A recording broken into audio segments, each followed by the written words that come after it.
Do you think UFOs, the paranormal, weird history, cryptozoology, and outsider art are pretty darn cool? Then you're in the right place. Welcome to High Strangeness with your host, Steve Berg.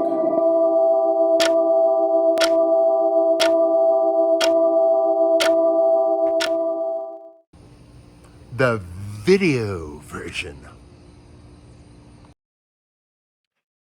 Hello, my friends. Welcome to another episode of High Strangeness. Tonight, I have Richard Estep on. And Richard is the author of 34 books and has appeared on multiple TV shows. What matters most to him is that he currently serves as a paramedic and emergency medical educator. He lives in beautiful Colorado in a house full of too many Legos and far too many books. Richard, how are you, my friend? Doing great, Steve. How are you doing? I'm doing pretty darn good. I can't complain. I just want to give a quick shout out to our mutual friend, Darcy Stanforth.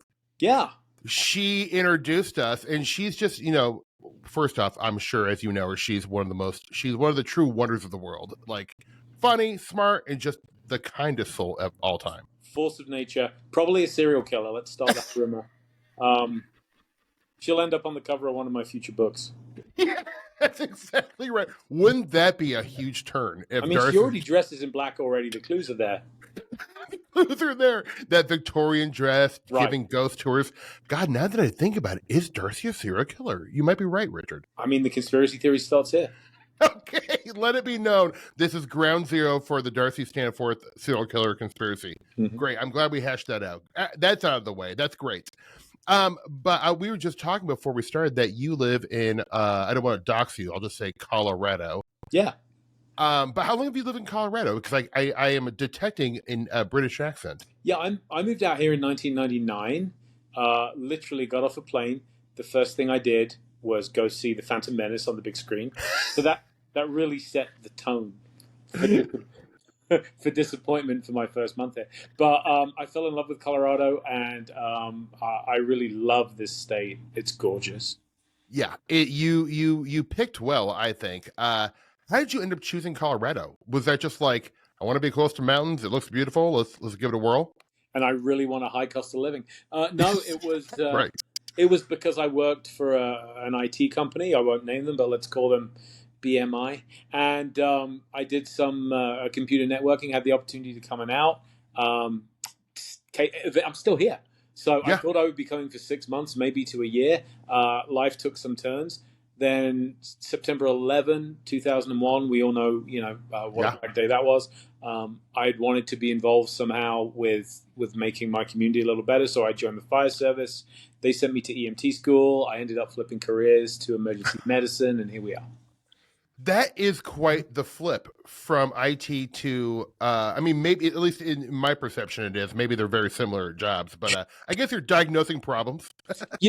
Actually, they kind of are, in that I can make, as a paramedic educator, if you are a network engineer, you're used to a complex system.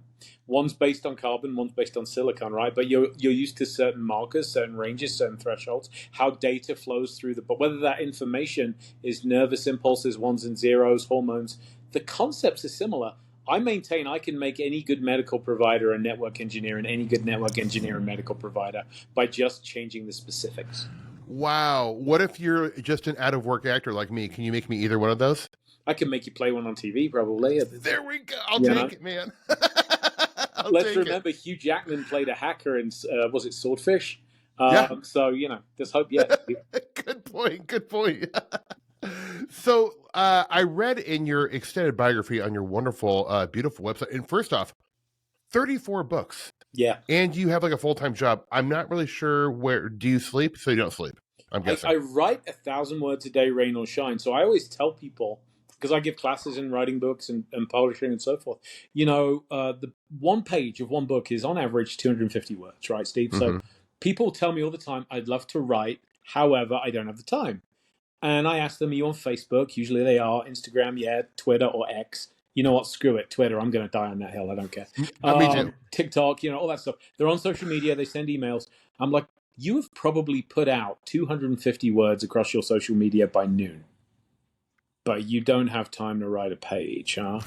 So it comes down to how you're spending your time. And if you can do just 250 words a day, you've written a book a year.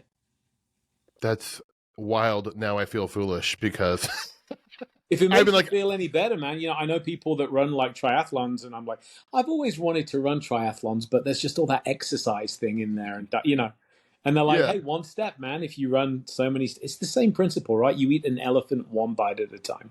right. And if you eat an elephant, look, I mean, you got problems. But Yeah. well, and speaking of exercise, I've noticed that you've been on the attacking exercise quite aggressively lately. Yeah, I turned 50 last year, and it's not so much a midlife crisis. Actually, odds are good it's a two-thirds life crisis with my family genetics.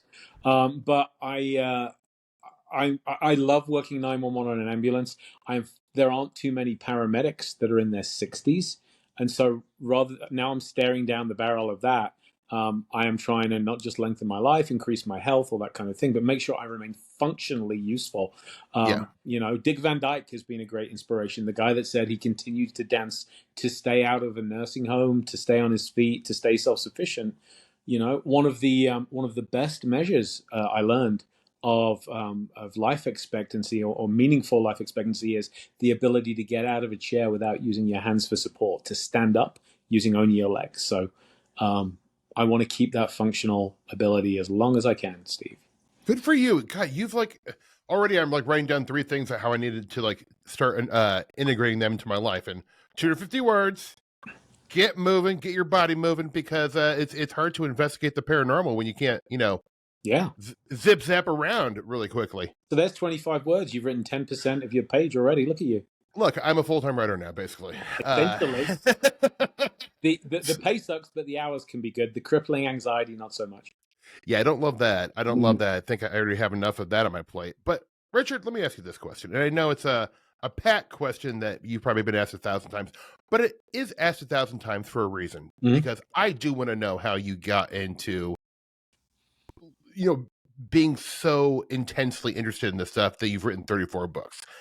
Was this a childhood thing? Did you have parents who were weird, or like not weird, but like into this stuff? Weird works. I mean, Yeah. I like Weirdo.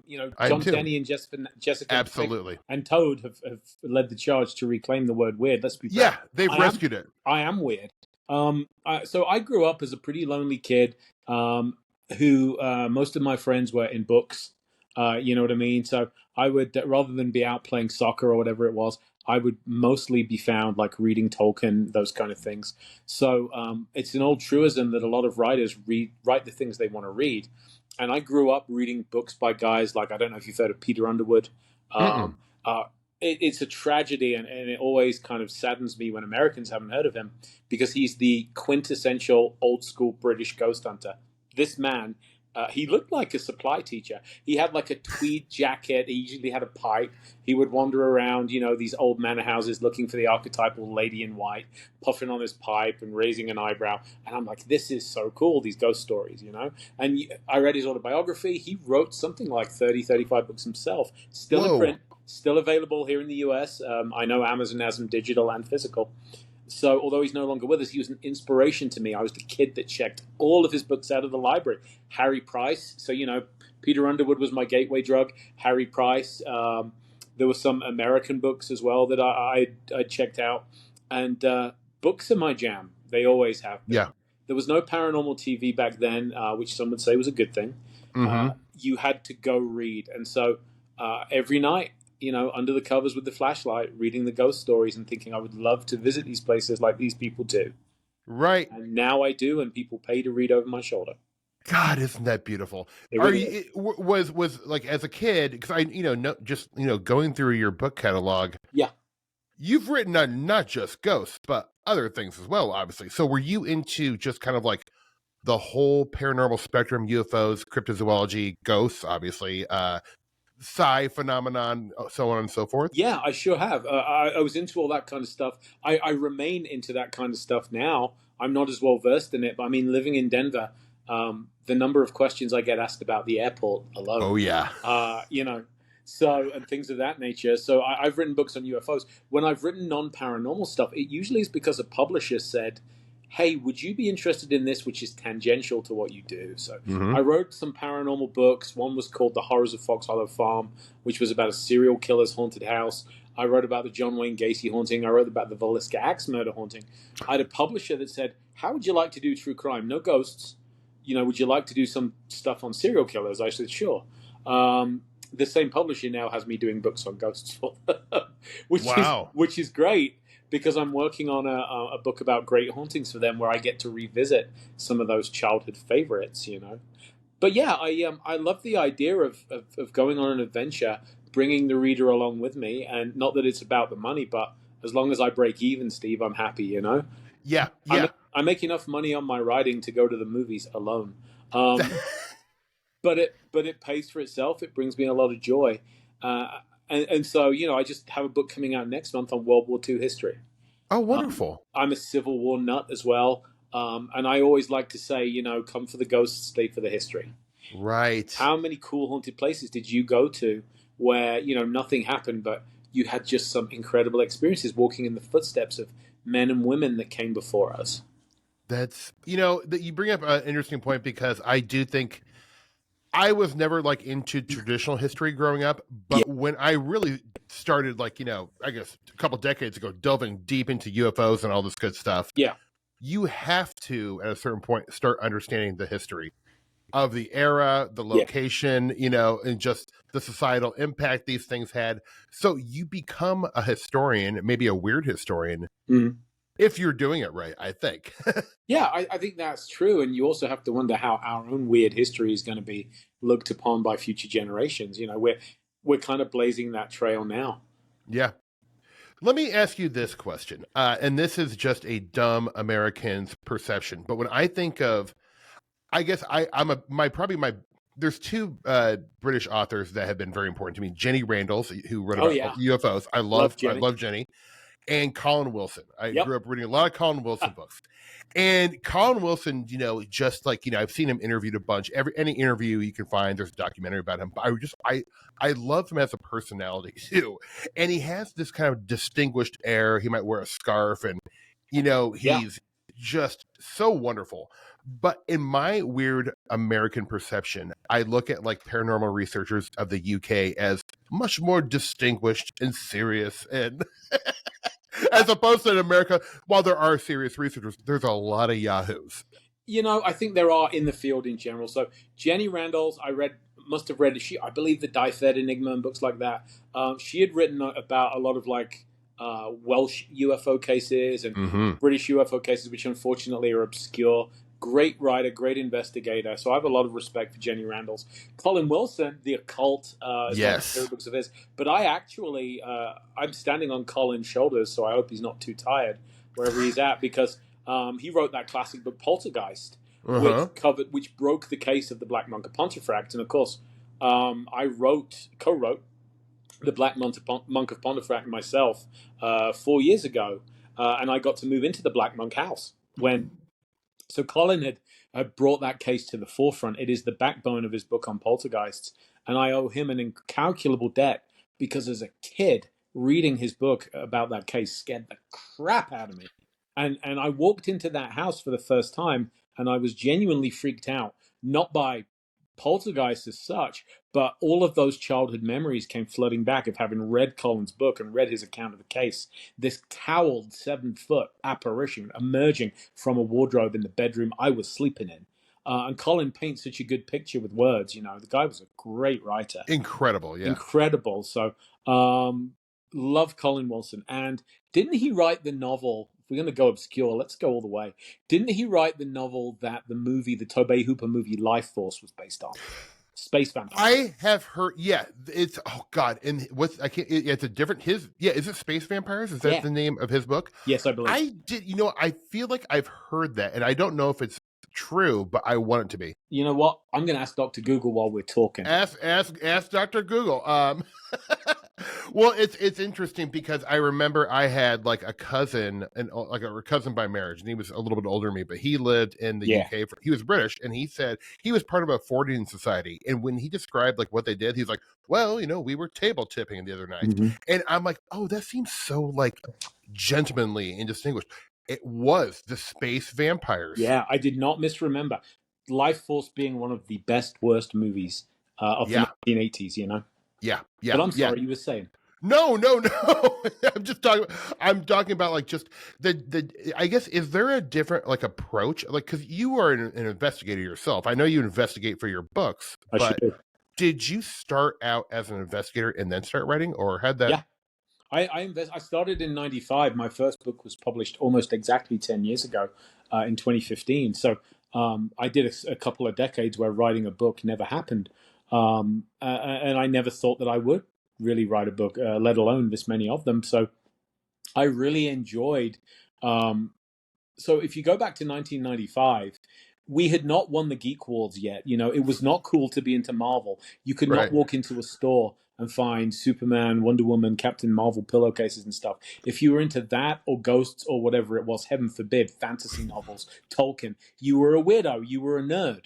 You should do something healthy and regular, like paint your face up and spend a month's salary to go watch the Denver Broncos instead. So whereas now, the world has changed, and I kind of wish my younger self could see this, because we kind of won the nerd war. We really did take over the world, Yeah. But back then, we did investigate, and the only tools we really had were the old analog tape recorder, the basic equipment, EVPs. You got them on tape, or you didn't get them at all. There were no digital recorders. There were no cell phones, which is why we were not plagued with orbs, thankfully, because there weren't people taking hundreds of pictures in low light conditions with flashes and calling every piece of dust particulate matter that was close to the lens grandma's ghost. So I took this picture in a field full of pollen, and it's filled with the spirits of the dead, that only emerge when I use a flash camera. That kind of stuff hadn't happened, so it was very sedate. And my God, I know we're all nostalgic, especially these days with the world going to hell in a handbasket, Steve. It sure is. I do get very nostalgic for the so-called ghost hunting of the 70s. The 90s.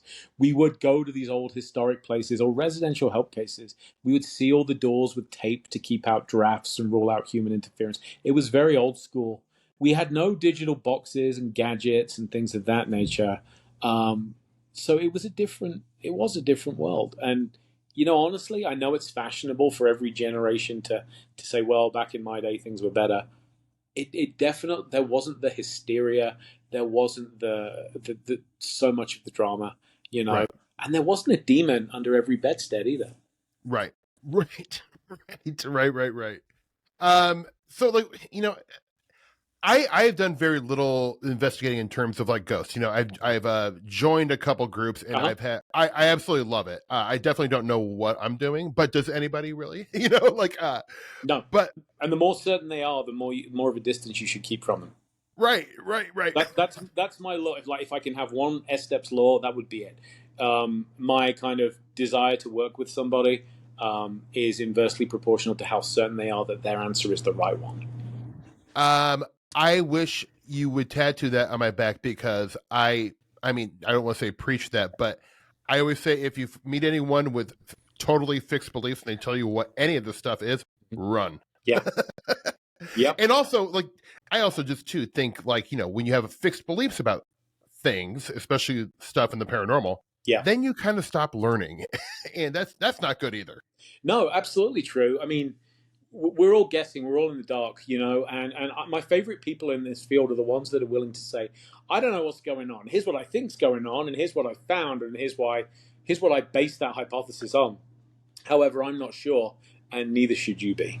Right, because there is, I think, with like a lot of these manifestations of weird phenomenon, such as, UFOs, cryptids, ghosts, there are these kinds of like mainstream agreed upon answers to them, where the dead person hypothesis for ghosts, or aliens, or UFOs that represent aliens from another planet, or Bigfoot's a flesh and blood creature that we don't know about yet.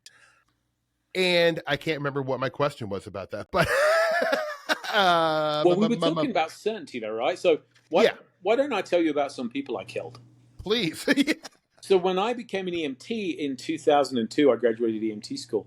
The state of the science then was if we had a person who had a severe head injury, let's say they were riding a motorbike or in a bad car accident, or they were assaulted and kicked in the head repeatedly, bad head injury, like really bad brain injury.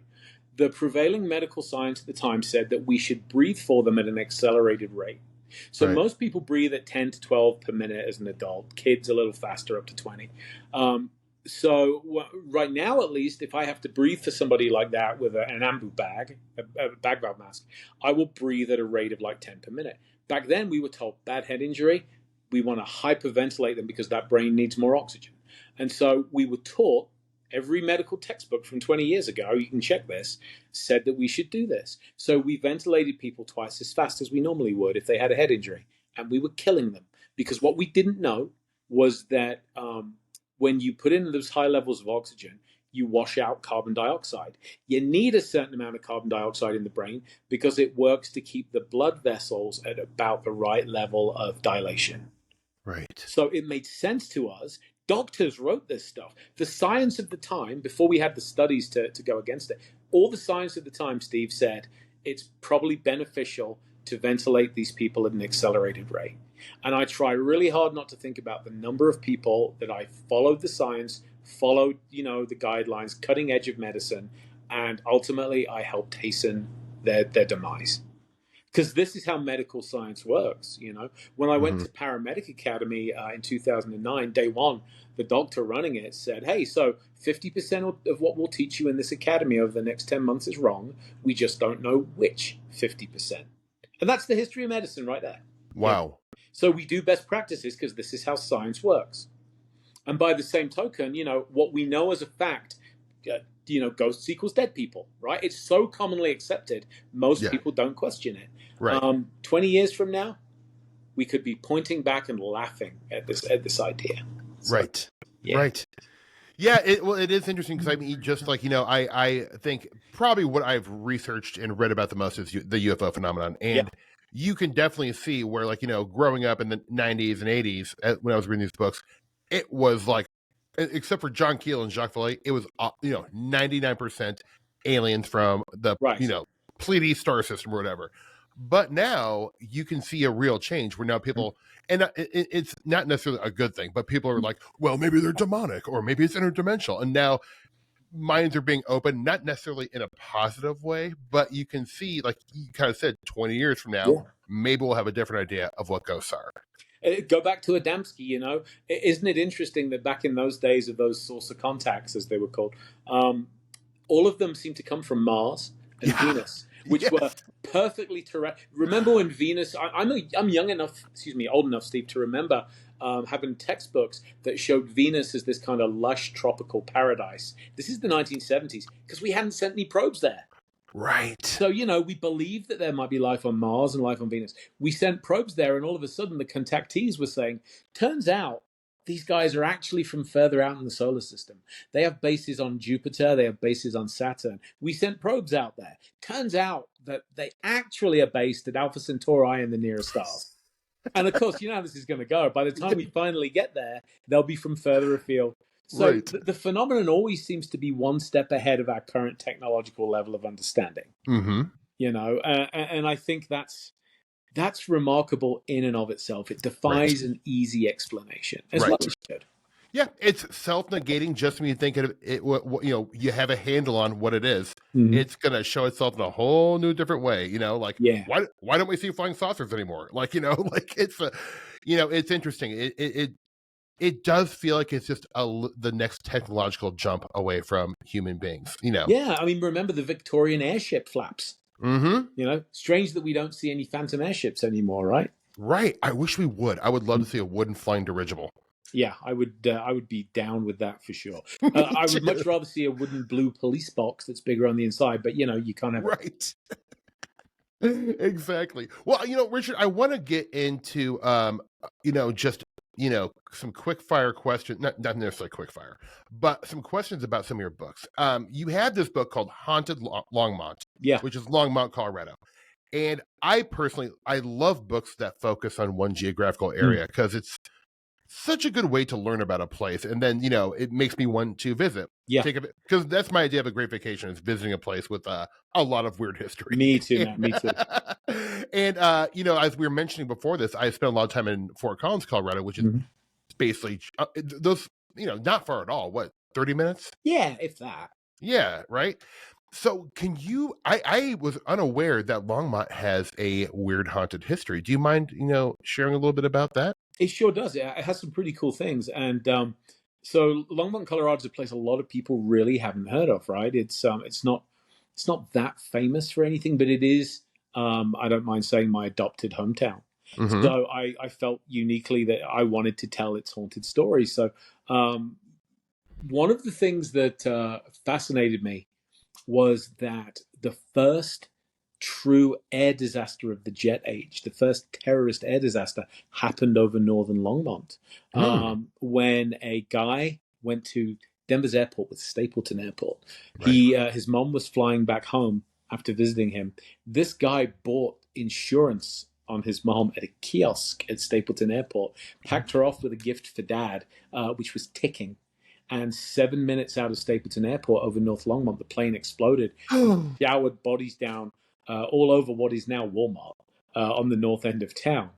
So there were so many bodies, in fact, that they had to ship the corpses. The National Guard took them to the armory in Greeley, which acted as a temporary morgue.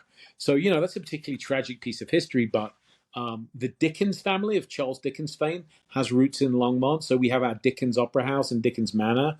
Mr. Dickens was murdered, shot through the open window of his library in one of the most sensational murder trials of the early 20th century. Shot with a high-powered rifle, the bullet went through him and into his wife.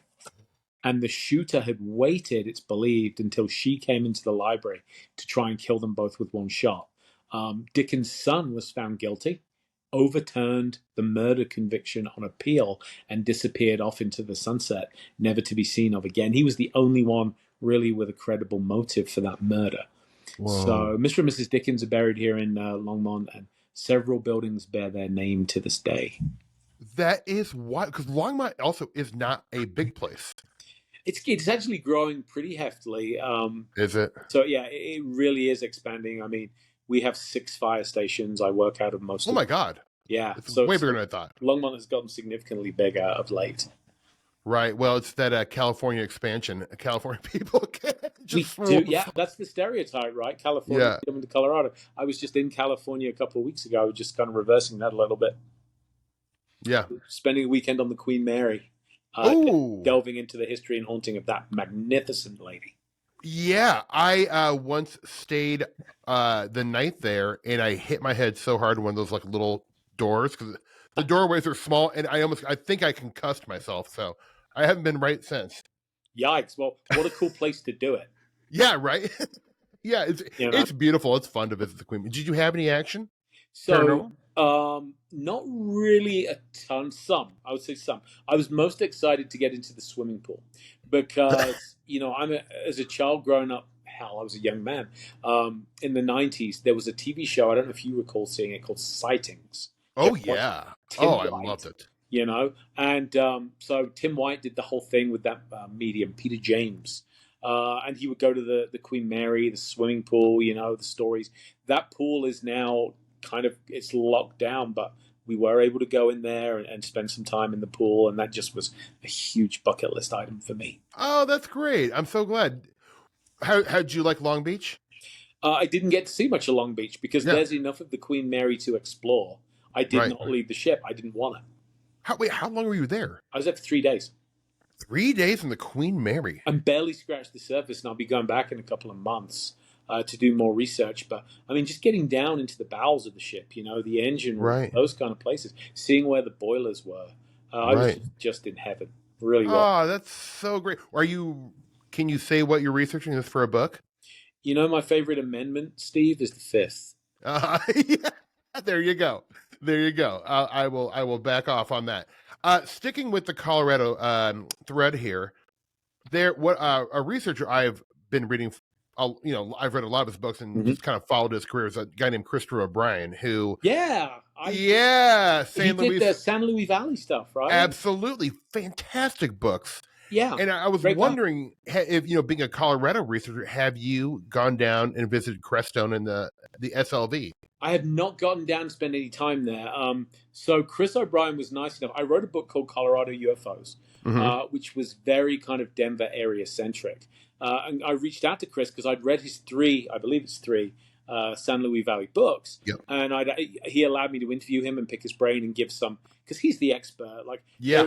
if anyone is going to have the last word on that part of Colorado's UFOs and animal mutilation, it's Chris. Yeah. And I love people in this field that are not territorial, that are willing to share their opinions, and Yes. he was an absolute gentleman about it. So that was really cool.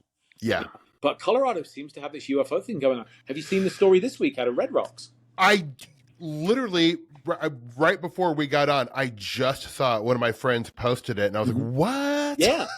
That's Yeah. awesome. It's kind of crazy, isn't it? And my first reaction is, where were your cell phones? Where are the cameras? Right. Where's the footage? Neil deGrasse Tyson, who I love the guy as a science educator, can be a bit of a, shall we say, he likes to pour cold water on this kind of stuff. Yeah, he's kind of a buzzkill sometimes. He can, but he's the guy that said, "Hey, abductees, next time grab a knob or a control or a dial and bring it back." Right. And I'm kind of thinking, I wish one of you had a cell phone camera out. Something as big as 3 football fields. I think they're saying the classic UFO appearance. Yeah, and you got to think nowadays, every time I go to a concert, people are like just videoing it the whole time. So, like, could someone just panned up? I mean, yeah, but they're calling it a mass sighting. So, did this report just come out like today? Yeah. No, not today. It's been out for about a week, if not slightly longer. I know it happened, I think, at the beginning of June, early June. So, but multiple witnesses all saying they insist, on what they saw. There are some strong Phoenix Lights vibes about this. Yeah. Remember the Phoenix Lights? Oh, I sure do. In 97, you bet. Yeah, those kind of vibes to this. Except there was footage of the Phoenix Lights, and of course, there's nothing I've yet seen on this case. Right, and you would have come out by now, you would think. You would think, and the whole eyewitness thing, it's a little disheartening because we are great at seeing things that we want to see. We are very suggestible, juries love eyewitness evidence and cops hate it because it is way less reliable. Right.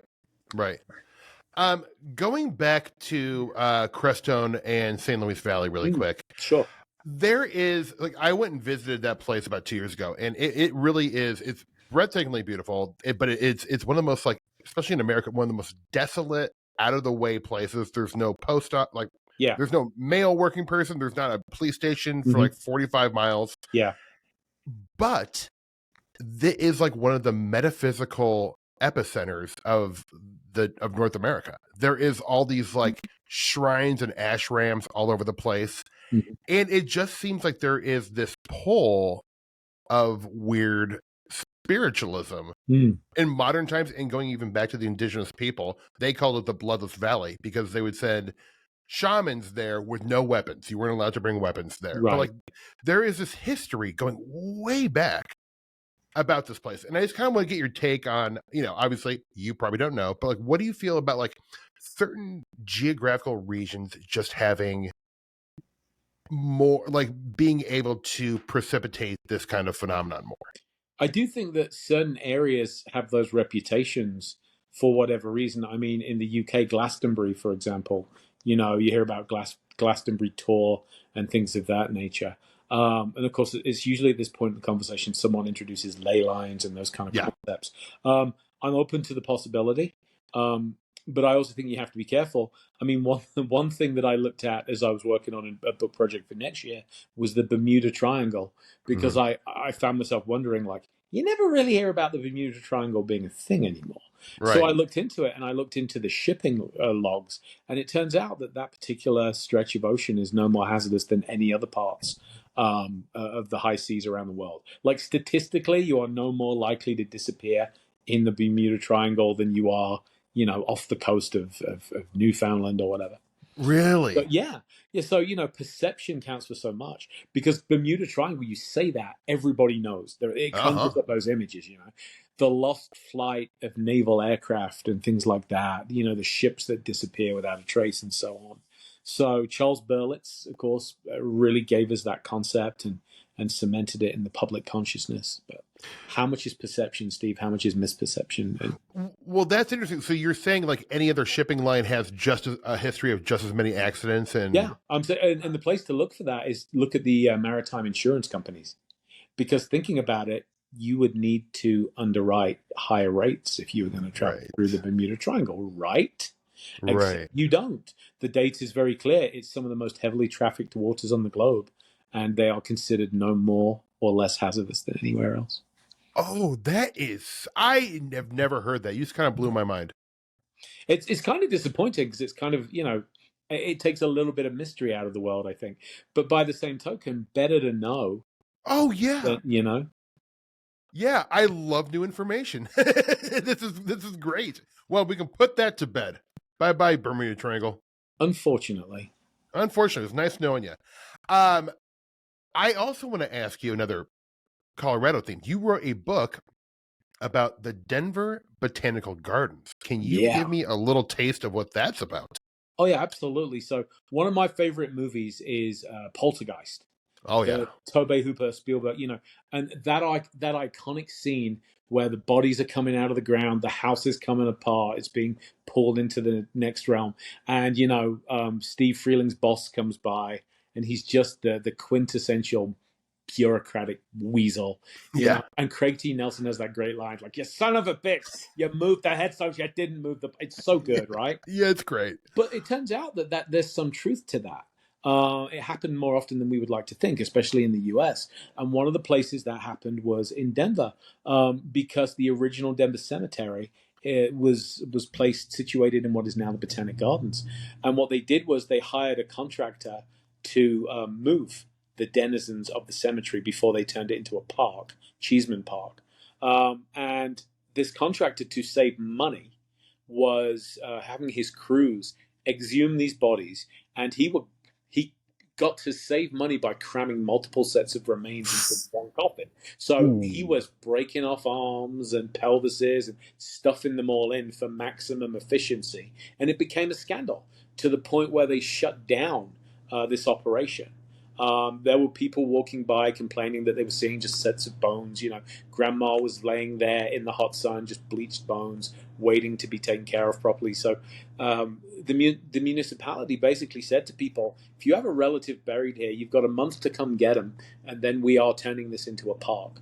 And that's exactly what happened. And it's estimated there are 4,000, maybe as many as 5 sets of human remains still under Cheeseman Park and the Botanic Gardens today. They literally did only move some of the bodies and moved all the headstones.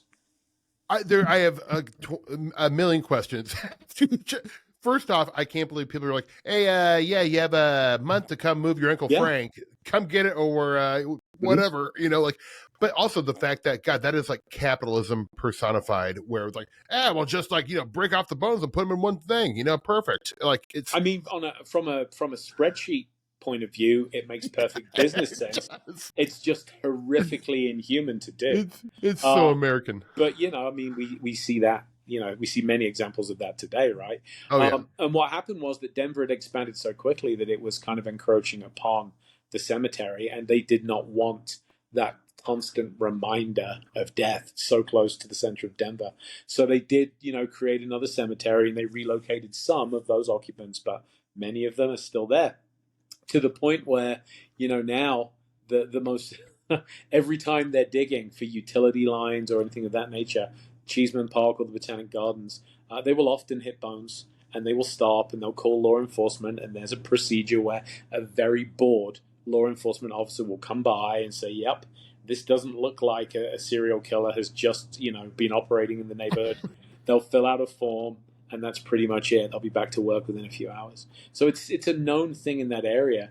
The car park, the parking lot for the Botanic Gardens, was the old, I forget whether it was the Catholic or Jewish section, But there is also, under what's now Cheeseman Park, there was a Potter's Field where the paupers were buried. There was a Grand Army of the Republic section. There was an Oddfellows section, a Freemasons section. It is all now public park and botanic gardens. And they did in the 70s core sampling of the botanic garden. So they sunk down and hit wood multiple times, these pockets of wood and air, which were, of course, coffins. So, every time that one of them ruptures, you get a little bit of subsidence there. But I got invited to go investigate. I know they'd had a security guard quit at night, had quit from like a nearby 7-Eleven. Had basically left a phone message that said, "I'm not going back there. Come to the 7-Eleven, pick up my ID, mail me my check, I'm done." And what was kind of funny was the first night I was going to be locked in the gardens with a team. I was met by this lady who was a security guard. She was very enthusiastic. And at the Botanic Gardens, you have this old manor house called the Waring House. It's a beautiful place, which is the administrative center. And that was where I wanted to spend most of my time investigating. So it was nightfall, and I'll never forget it. I had to call her to arrange a meeting. And she said, "Hey, how are you? You're the ghost guy. Fantastic. Well, everything's ready for you. I love this stuff. I'm really new here, but tell me if you get anything cool." She was enthusiastic, and she said, "I turned out all the lights, and we rounded the corner," and she stopped in her tracks, and she went, oh, no. Every light in that building had been switched on. She left and locked it. So she changed completely, and she's like, "You guys go in. I'm going to lock you in. Call the day shift when you're done. I'm going back, and I will not be back tonight. I'm going back to my thing." So it was pretty funny. And I see why that place would be haunted. I mean, Yeah. You have a whole bunch of people whose graves are unmarked. These are forgotten people, and I think they probably feel a little disrespected. Yeah. Wouldn't you? Yeah, I would not like that. First off, I'd be mad if my spirit has to hang around Earth any longer than it. Yeah. I'd be mad about that, but then also, yeah, like what? That is so dark. Jeez, I cannot believe that. Yeah. So did this place still have do people still report, Oh, yeah. The staff are very uncomfortable staying in that building after dark, or at least I wrote that book 5 years ago, I think, and that was the case at the time. The staff were very uncomfortable being there after dark. They'd heard their names called when they knew the building was empty. Things move around. They hear footsteps, shadow figures, those sorts of things. So, oh, God. Yeah. I'm not sure. My bias is very much that I do not like... I'm not quick to jump to the explanation of a dark, aggressive, malevolent haunting just because something acts, angry. You catch me on the wrong day for the wrong reason, I could act pretty angry too. Yeah. Right? So, I think a lot of it is that they just want to be remembered and they want to be respected. Mm-hmm. And I think the staff there are very respectful towards it, but still, it's not the kind of place most of them feel comfortable after dark. Yeah, I can see why. I probably wouldn't want to work there myself. Richard, I got to ask. So have you had some kind of, the word confirmation maybe isn't the right word, but have you had some experiences when you've been investigating that are like, oh my gosh, this is definitely like a paranormal or high strange manifestation of some kind? Yeah, I mean, I look at how many hoops do I have to jump through to make something a normal as opposed to paranormal explanation? At what point am I not able to convince myself that this is mundane? Right. So I'll give you an example. The very first help case I ever did was in the UK in 1995, and it was an ordinary house, not much of a history, but a single mom and her kids were being, I think plagued is a bit of a dramatic word, but they were dealing with some activity that made them frightened to be in their own home, and we prioritize those kind of cases. So I'll never forget this. We had a great debunk, first of all. We kept hearing the sound of a baby crying in the house. Oh, God. And it would come over our radio sets, which was creepy. And it was only when one of my colleagues realized that a block away, through the darkness, every time this baby cried, a light came on in another house, and we realized it was their baby monitor broadcasting. So that was a nice easy debunk. But we sealed the kitchen off. Every paranormal investigation runs on caffeine, And in Britain, it's usually tea that fuels that. Right now, it's Monster and Rockstar and Red Bull and Right. other things that are horrifically bad for us, but we do them anyway. But back then, it was tea. So there was actually on the hour, let's make some tea kind of routine. I was stationed outside the kitchen. We had taped the back door up from the inside to keep drafts out and also to keep people out. There were no other keys. There was no way to unlock it. We had the key with us. And after about an hour had passed of me being outside the kitchen, doing some EVP work, getting nothing, I went into the kitchen to make the tea, and the cutlery drawer had been pulled out, sitting open, and the knives, forks, and spoons had been laid out on the side counter. Whoa. So I'm like, how the hell, how would you even, I've been here, so there's no way someone got past me through the one interior door to this kitchen. I have the back door taped up and those seals were still good. So even if, being suspicious, somebody had a key and was coming in from the outside to prank us, they would have broken the tape seals. Those tape seals were intact. They were on the inside of the door. We'd set them ourselves. So how also do you then open a drawer, lay its contents of silverware out with such meticulous precision, and then disappear, closing the door behind you and taping it back up from the outside in? How do you do that? I had no rational explanation, Steve. And I'd read ghost stories. I'd read the books we've talked about for years, and I didn't have a hard time believing this kind of stuff. But there is believing it, and there is believing it because it just happened to you, right? Right. And that's the thing. You can read about people who've had a brush with death all day long. You can watch it on TV, but until you have one yourself and you feel that surge of adrenaline, you feel like you've been in contact with something otherworldly, for want of a better term, you don't truly believe in it. Right. You believe with a lowercase b. Yeah. How about you, man? Have you had an experience like that?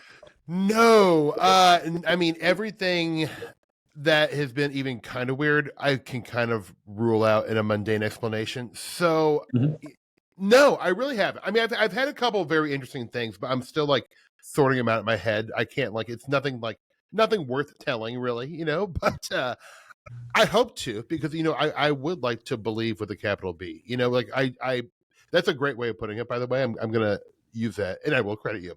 But Steal it, by all means. I think it's a great way of putting it, because I do believe that these things happen. I want to ask you this, because I've always wondered this in my head. You hear about those stories where I was reading this case. Oh gosh, and I can't remember where it was from, but this woman, and we've heard this many times. A woman's putting away, or a woman or man is putting away their groceries. They leave to go, step out, the kitchen for a second, come back in. All the groceries are put back into the bags. And my imagination is like, well, these objects are floating out of the bag. And, like if you walked in on the process of that happening, you would see a bunch of floating cans and salad bags and stuff. But maybe not. I mean, we don't know that, because I haven't heard any, to my knowledge, at least I haven't heard anyone witnessing this stuff happen, these displaced objects.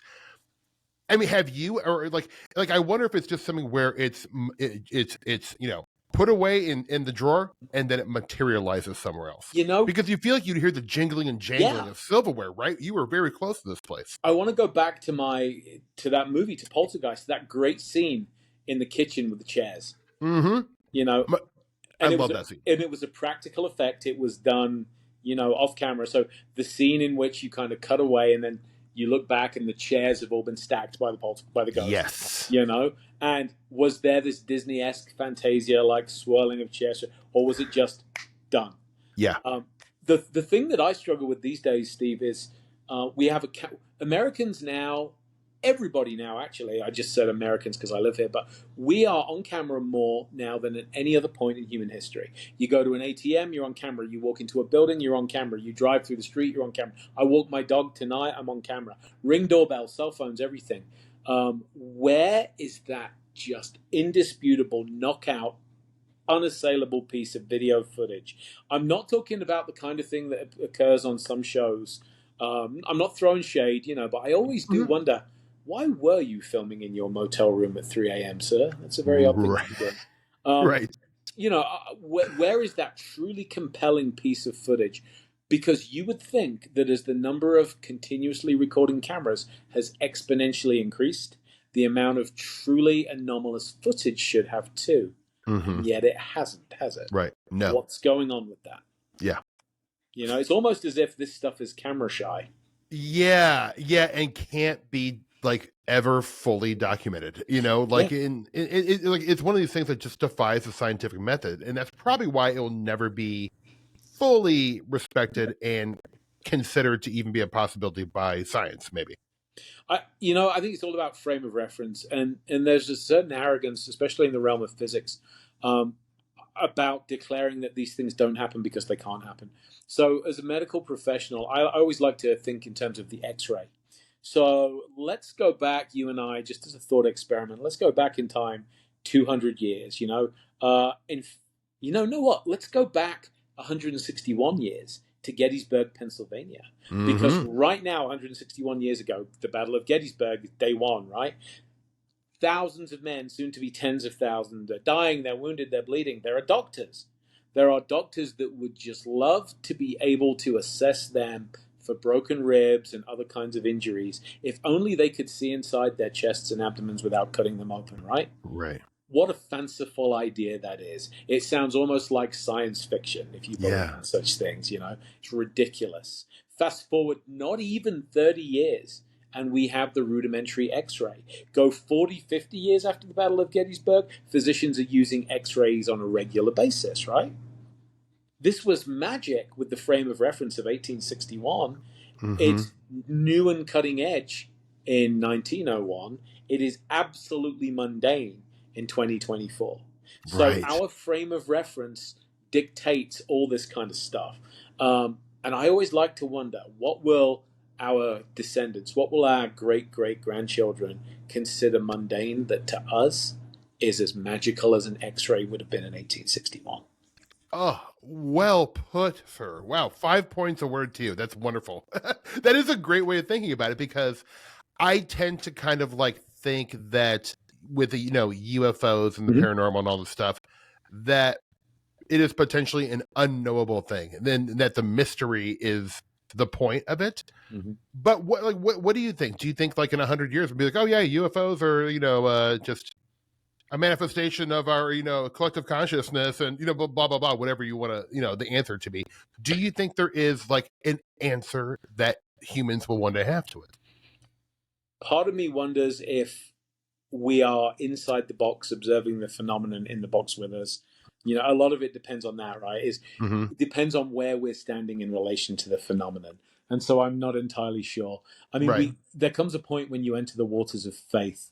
I have a book that's coming out in September called In Search of Demons, where I had really wanted to take on the subject of demons, because I eagerly anticipate hate mail. And I was fascinated by this idea that if you look at us right now, 2024, the entire wealth of human knowledge is available to me right here on this tiny device. Right. I'm connected to you. We're talking across hundreds of miles instantaneously. People are watching this after the fact, from countries around the world. And yet we still believe in this antiquated, archaic idea of creatures that are out there, creatures of darkness lurking on the periphery that take an interest in our lives and try, so is possession real? And I was determined that I'd read too many books that just believed it as a matter of faith. I'd read too many books by the naysayers who wanted to ridicule the subject. If you believe in demons, you're a simpleton. Why even give this any serious thought? I'd wanted to look at the phenomenon as a whole. So I had talked to emergency physicians. I talked to neurologists. I talked to psychologists. I talked to a parapsychologist. I talked to an exorcist, a bishop of the Old Catholic Church. I talked to as many people that were on the that had a spoke around this hub of demonic activity as I could. And ultimately, it still comes down to a question of belief. Yeah. So there are enough gray areas in the world. And I think that throughout human history, religion, faith, spirituality, God, demons, all that stuff has made a handy black box for us to shove things into when we don't explain them. I have very vivid memories being a young kid of being terrified of thunderstorms and lightning. And my mom who was not religious at all, but she said, "Oh, don't cry. It's okay. It's just God moving the furniture around." Ah. Because as a very young boy, the concept of, well, I know what it's like when, we move furniture around upstairs. It sounds like this, the rumbling, that kind. It fit my frame of reference. And so by the same token, I think throughout history, we've used these black boxes, as it were, with various labels: UFO, cryptid, high strangeness. They're convenient for those corners of our reality that we don't yet understand. I think that we'll paint in more and more of the corners and patches of those boxes as time goes on. Will we ever complete them? You know what? I like to think not. I like to think that there will still be a little room for mystery. Yeah. When all of the Bermuda Triangles may have been explained.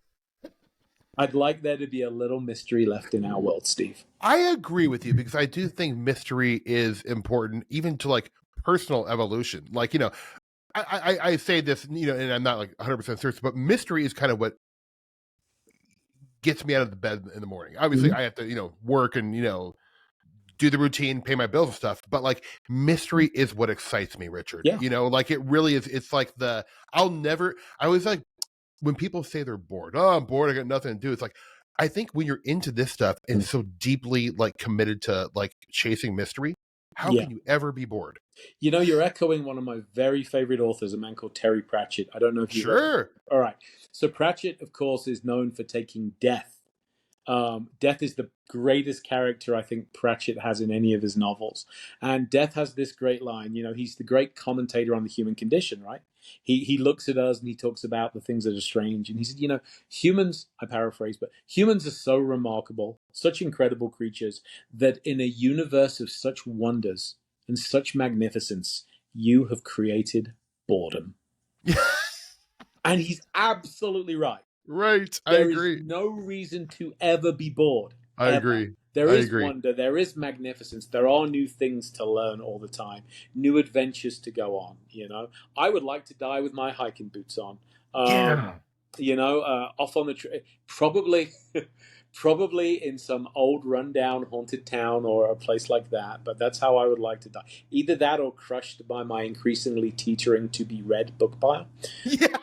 One of the two. But yeah, again, they're all about mysteries. Each book is an unplumbed mystery. Yeah.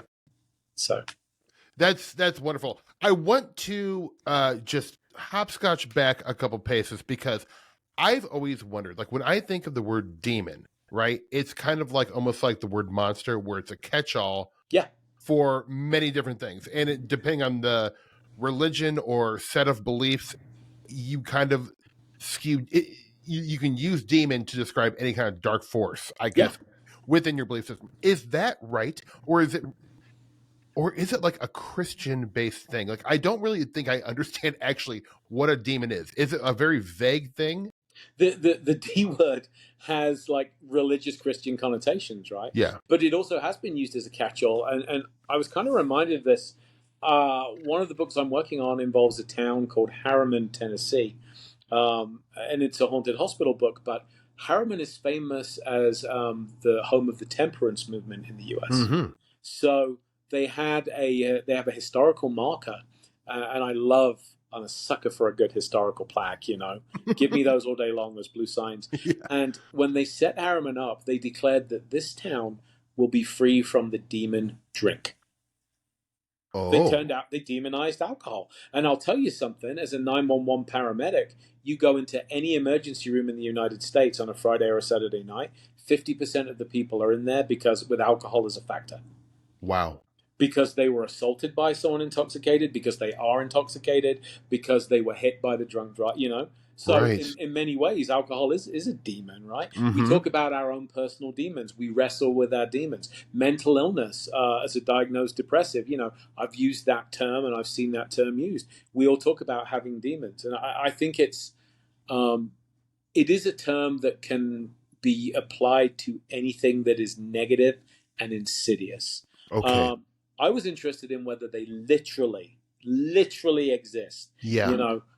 Forks, horns, cloven hooves, that kind of thing. Right. And I was very surprised to talk to a member of the Old Catholic Church, no less, who said, well, it's not that we literally believe in them. think of it as the dark side of the Force. And I'm like, you've got me, man. A Star Wars metaphor, we're there. Think of evil, think of demons, think of whatever it is as this personification we put on the negative, chaotic, entropic aspects of our universe, which kind of makes sense to me. Me too. I find that a lot easier to believe than there are these little creatures, literally wandering around looking to prey upon souls. But that's my belief system. Right. I do respect those that believe from a Christian point of view, Right. Respect your right to believe anything that you would like to, because we're all looking to make sense of this universe. Mm-hmm. I've just come to the conclusion that it's far less scary to believe that there is a devil and his demonic minions out there that are, responsible for plagues and illness and misfortune. It's far less scary to believe in that than that we might be all alone in a godless universe and nobody is at the wheel. Right. That's more terrifying. I think if people were to really look inside themselves and be confronted with that question, I bet 90% of people would think that was more terrifying. Yes. Yeah. Not least because you can defend yourself because, there are exorcisms, there are exorcists, there are priests, there is the church. Do this and you will be safe. Yep. Live in this way, seek our help, and you'll be safe. Yep. Whereas, if it's all random, we've all said, why do bad things happen to good people? Yeah. It's far easier to think that they've been singled out by darkness because they're so virtuous than, hate to say it, shit happens and that's just terrible. Yeah. Which is scarier. Yeah. Oh man. We got a bit metaphysical there. Sorry. Yeah. No, we did, but that's what I was hoping to do, because it is one of those tricky words where I feel like everyone has their idea of what a demon is. It's like, oh yeah, a demon. It's like, but when you really think about it, I'm like, I've always been confused about what it is, and you kind of explain it better than anyone else I've ever heard. So thank you for that. Throughout our history, Steve, go back to times of antiquity and you can talk about, generally speaking, the concept of a demon. My horse went lame without explanation.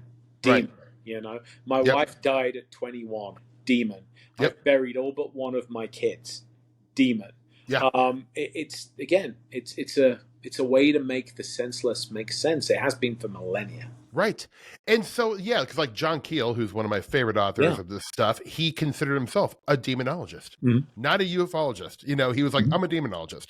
And now that makes more sense after hearing you describe that. So thank you. That was very enlightening to me. I do want to ask you about a book you wrote about the Malvern Manor. Yeah. Because that's about an hour away from where I live. And about 2 years ago, Josh heard it was super nice and gave me like a tour with one of my friends during the day. Mm-hmm. And I will tell you, and I think, if I'm being honest, I am a person who does get scared in creepy places.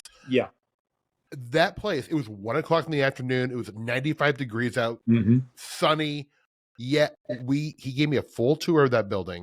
It was horrifying. It was very scary, but I don't really know. Like, I know it was like, a hospital or medical facility, I think, right? And in a hotel, but in, the story goes, people were treated very poorly there, and I don't know if any of that's true. But what do you think is going on with the Malvern Manor? Do you think it is a place where things are going down? One of the scariest things is how you never see Josh and Kiefer Sutherland in a room together at the same time. I'll tell you what I think, Steve. So, as a healthcare provider myself, one of my hot buttons is the many claims we see about hospitals and care facilities where you hear stories about, people were abused and so on, and people were tortured. Now, Malvern Manor, it was originally called Nishna Cottage when it was a care home. The vast majority of care that was delivered at that place was done very well to a high standard. People were looked after. It was only in its later years, like 21st century, that there was some decline, and the state ultimately shut the place down for not meeting various codes and standards and things like that. So, I love highlighting the fact that 90% of that place's history was about caring for people. Yeah. 10% of it, not so much. Right. So what I think is going on at Malvern is hospitals and care homes have so many reports of the paranormal, not least because they're their own kind of enclosed ecosystems, you know. When I was writing that book, in addition to talking to Josh and getting access to files and things like that, I talked to locals and they remembered the special needs people from Malvern Manor, um, walking through the village on guided walks and things like that. They remember them being happy, being friendly, being good souls, you know. Yeah. It mostly was not this place of darkness and gloom and misery. The problem is that's not great for ratings. Right. So we see that, you know, I'm going to try not to soapbox, but, you know, we see so much of the darkness um, being sold in the paranormal field. And I will put my hand up. I've been guilty of that myself because I want people to read my books. My book about Malvern Manor is called The Devil's Coming to Get Me. Has nothing to do with the devil. It has to do with the fact that there was a lady with DID, so what was then called multiple personality disorder. But one of her personalities was a gruff older male. And he used to repeat over and over again this phrase, the devil's coming to get me, the devil's coming to get me. And I just thought, that is a great title for a book. It really is. But you had some wonderful individuals that lived there. And I think that in nursing homes, Malvern Manor was the last stop before you lived on the street. So you had addictions, alcohol, drugs. You were special needs. You couldn't care for yourself. You had nobody that would take care of you. They would send you there. And the people that do that kind of work are the closest thing we have to angels on this earth. You know, it's tough work. It's unappreciated. And I don't want their legacy to be besmirched unfairly. Right. So I kind of bang that drum a lot about places like that. And when I write about haunted hospitals, the Harriman Hospital, Old South Pittsburgh, places like that, Ashmore Estates is another one I'm very passionate about defending their reputations. But the place is haunted as all get out. And as you identified, it has an atmosphere, even though the last resident is long since gone. Yeah. The paranormal activity there can be off the chain. Are you serious? Really? Yeah, I've spent many nights there, in fact, and I continue to. I'll be doing a public event there later this year in November. I'll come. We'll talk off the air, but I'll definitely love to come. You totally should. That'd be great. And I love it. And that there's just something about that place. It feels like peeling back the layers of an onion. You just think you've got a handle on it, and then there's another layer waiting for you to explain. Yeah, it's one of those things where obviously, you know, you don't know if it's like, you know, hearing the stories, being in an old decrepit place, if that's like making me feel those vibes. But my friend who I went with is a total skeptic. You know, I'm not so much. I'm skeptical of stuff, but I'm open-minded. But regardless, I really was like almost like walking like 10 paces behind Josh because I was like, well, if something gets it, it'll get him first. But like that place has a real vibe about it. And it does. Yeah. Okay. Well, I it's weird to say, but I'm happy to hear that it is, you know, a place with activity. But, you know, I've never felt unwelcome there. I've heard stories from people that have not had the most pleasant experiences. I've slept there several nights, and I'm always happy to do it. To me, going back to Malvern Manor feels like going home. And it's now weird to me when I pass through Iowa that I don't stop over there at least once and say hi to Josh. And I always, call me crazy, I always say hello and goodbye to the ghosts as well. Yeah. That's just respect, you know? Yeah.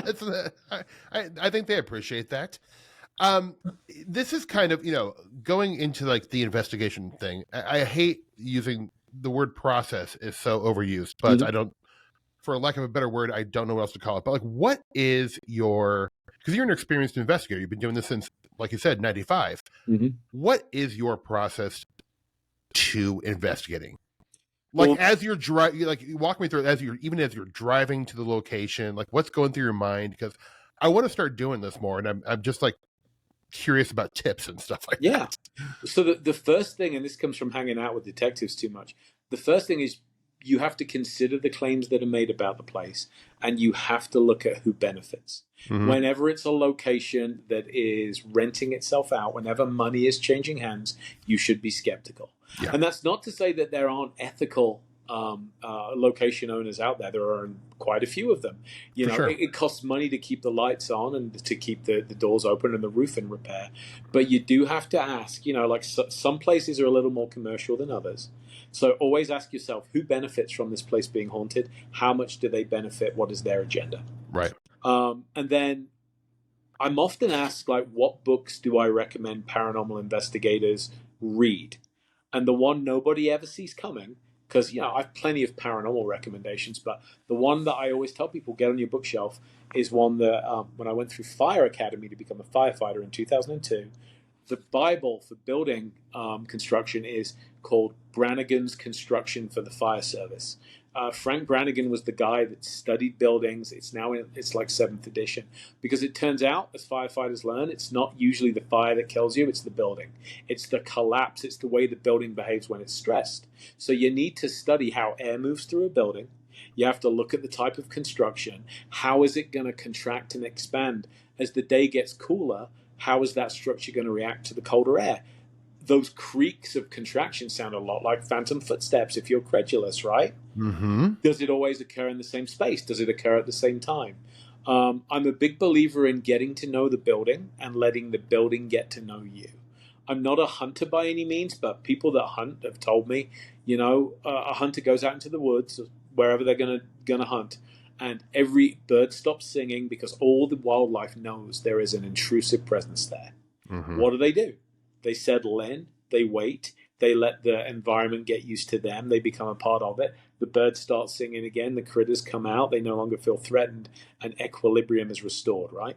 So move into that location, and as long as I have some time to burn, because I'm usually in a location for several days, I will just get used to the rhythms of that building and let it get used to me.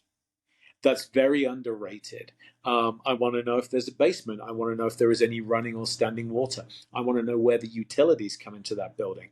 How a building that is close proximity to high voltage lines, things of that nature. All that kind of stuff. It's so not glamorous, but that is your baseline. And you're painting this picture of how that building behaves on a 24-hour cycle.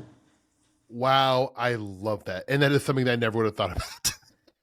Well, it's not glamorous, it's not sexy, and if you do that kind of stuff, it doesn't really lend you to having a thumbnail YouTube video where you get to go like this.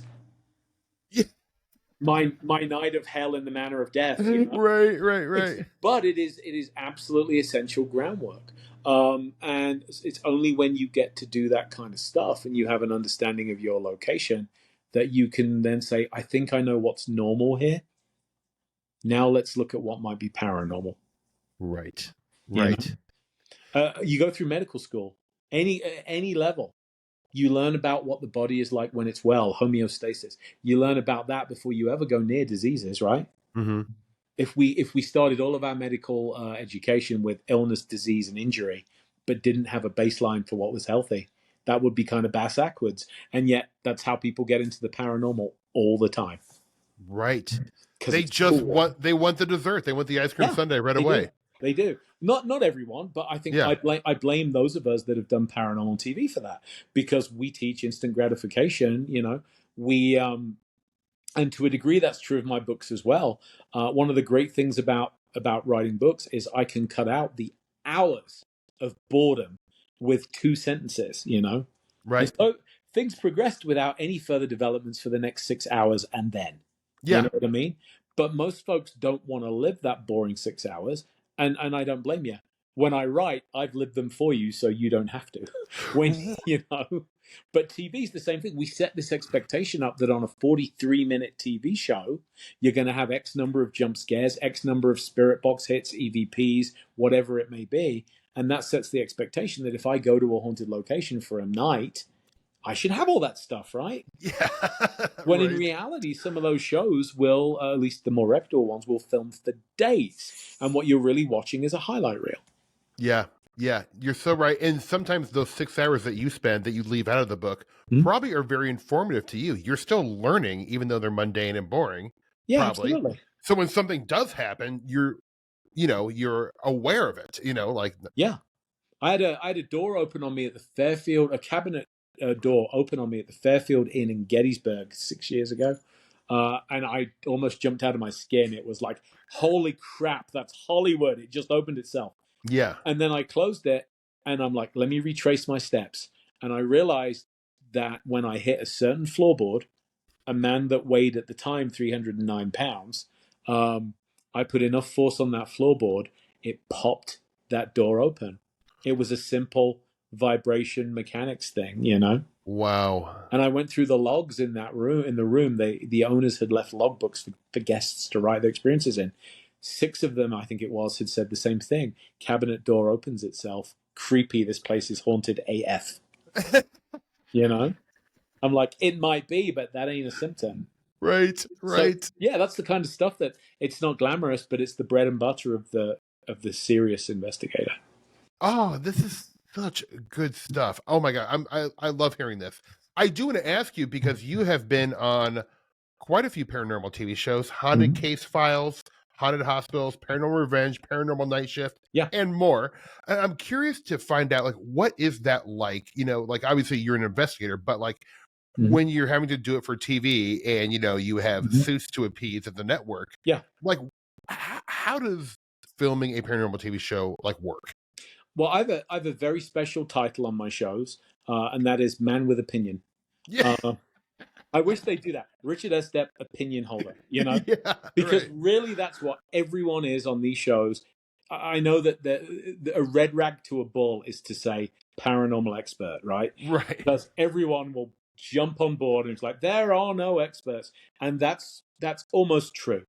You know, a friend of mine, Kieran O'Keefe, Dr. Kieran O'Keefe, a legit parapsychologist, consulted with me on the Demons book. He is a legit paranormal expert. Right. There are very few of them in the world. Right. But anyway, I bring this up because most of the time I'm giving my opinion. So when I talk about when I'm on Haunted Hospitals, I'm probably best known for that show. I got that job. Here's how I think it went down. So I'd written a book called The World's Most Haunted Hospitals, and this was 2017, I think it was. As a paramedic, I'd always been that guy that nurses would tell their ghost stories to, and they knew I would believe them. I was quote unquote that weird ghost guy.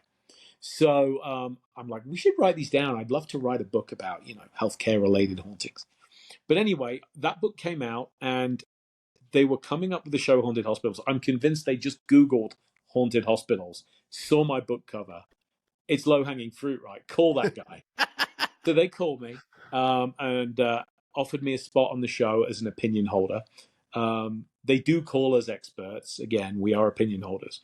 So anyway, on that show, I give them my opinion. I give them a potential medical opinion or a potential rational skeptical opinion, and I give them a paranormal one. I'm not big on telling people what to think. I'll tell you what I think all day long, but I won't tell you what you should think, you know? And so what you usually see on the show, unsurprisingly, is they go with the paranormal explanation. There'll be some debunks, and there are some I'm quite proud of. One example is there was a TV producer, great guy, contacted me once, and he said, "Hey, Richard, listen, we're looking at a show where we look at crime and stuff. Can you think of any hauntings where the spirit of a murder victim haunted and tormented the person who had them murdered, their killer?" And I'm like, yeah, there's several in the literature like that. The one everyone likes to, you know, bring up is Al Capone, because when he was in Eastern State Pen in Alcatraz, you know, the guy was having conversations with people that weren't there and all that kind of stuff, you know, and the story is that these were the spirits of the men he'd had whacked, you know, the St. Valentine's Day Massacre and all that. And I could hear the keyboard going as I'm talking. Like, Right. And he's like, this is great. And I'm like, now let me tell you what syphilis does to the human brain. And the typing stopped dead. And, you know, and I'm like, I get it, because you're trying to put together an interesting show. You want to hold... They don't make paranormal shows for paranormal enthusiasts most of the time. They're made for a general audience. Yeah. You know? So anyway, I said, look, personally, could Capone have been tormented by the ghosts of the men he killed? Yeah, it's possible. But when he was released early from jail, he had the mental age some days of an 8 to a 10-year-old. He was drooling. He was vacant. He was a shadow of his former self. Syphilis, which Capone had half his life, he got it from a call girl when he was a young man, is a neurodegenerative disease. It eats your brain apart. It eats your personality, your cognitive functions. The man was essentially a vegetable by the time he was released. And yes, he was having conversations with people that weren't there. That's one of the things you do when your brain is entirely stripped away from you.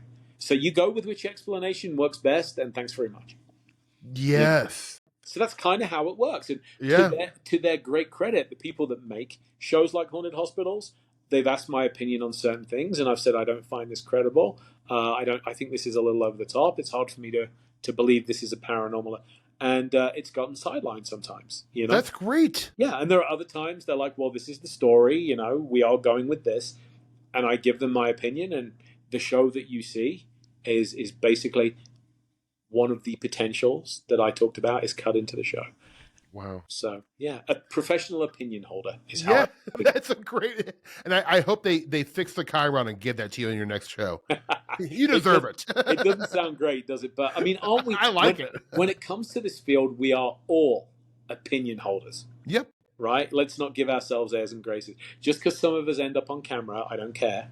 You know, I am fortunate enough to be friends with a number of people who are higher up the TV food chain than I am. Newsflash, they're all real people, you know. Yeah. You know, they all pee just like we do. Yeah. They get annoyed in traffic just like we do. Yes, yes. They're just people. So I don't like to see us putting people on a pedestal. Right. Smart. I agree. Richard, this has been so much fun and very enlightening. I have learned a ton. And I have one more question before I let you go. And thank you so much for all your time. Truly. Oh, my pleasure. Let's say, Richard, Mm-hmm. I go down the street to my 7-Eleven, buy a lottery ticket. Holy cow, I win.